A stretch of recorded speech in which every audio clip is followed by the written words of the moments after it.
Hi. Hi. Hi. Hi. I love you. I love you. Thanks for letting me read to you today.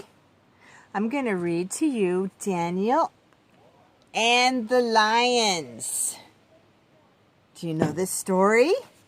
It's a pretty famous story. It really happened too. Daniel and the Lions. Daniel was an important man. He was one of the 3 ministers chosen by the king to help him rule the land. Daniel worked hard. He soon became the king's favorite. One day, the king decided to put Daniel in charge of everyone. That's what happens when you work hard. Good things happen. Oh, okay. What happened to Daniel? The other 2 ministers were angry. Jealous? Not good. Why should Daniel be more important than us? They grumbled. He's not even from this land, whispered one. And he only praises his own God, whispers the other. Together they came up with a plan to get rid of Daniel. No, they didn't. We know this isn't going to turn out well for them. Daniel must have known God. Let's find out. The 2 ministers went to see the king. "Oh, king, you're so great," they cried. "Make a law saying that everyone should praise only you for 30 days. The king liked to be praised, so he listened to them. "Whoever breaks the law must then be thrown into the lion's den," they said, and the king agreed to make it the law. Say what? They were planning something against Daniel. Do you think that happens today? I hope not. For 30 days, everyone praised the king, but Daniel went home, knelt at the window, and praised God, just like he always did. There he is. The 2 ministers were spying on Daniel, and when they saw him praising God, they went straight to the king. Oh boy. "Oh, king, you're so great," they cried. Daniel praised his God. He's broken the law. When the king heard this, he was very sad.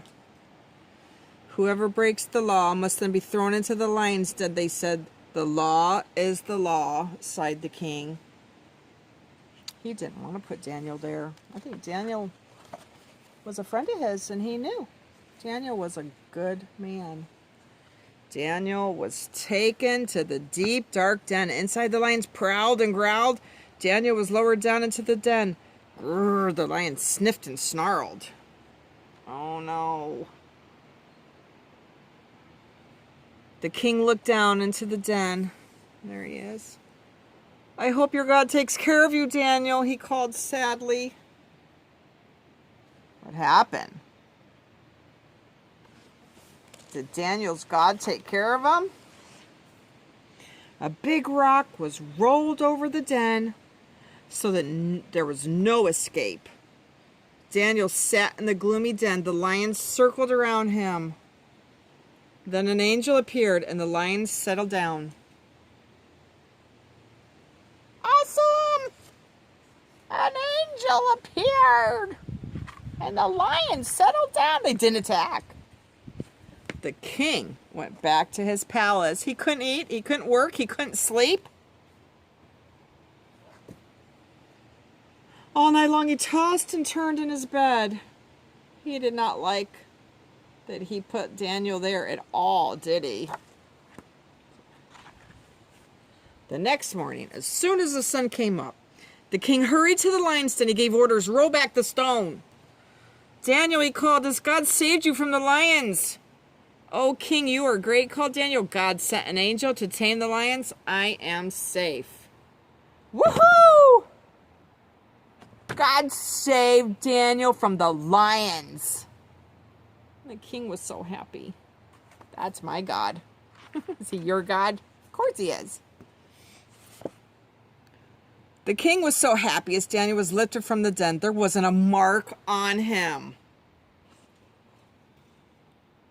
The king made a new law. From that time on, everyone in the land would worship God, God's law is the law, he said. How cool is that? Daniel didn't bow to any god, but our God, the God of Abraham, Isaac, Jacob, and Daniel's God. That's my God. Is that your God? Of course it is. You want it to be your God because he's going to protect you and save you from anything as long as you worship him. How cool is that story? Daniel in the lion's den. From Katherine Sully, I believe. And I love you. Thanks for letting me read to you. Come let me read to you again, okay? I love you. I love you.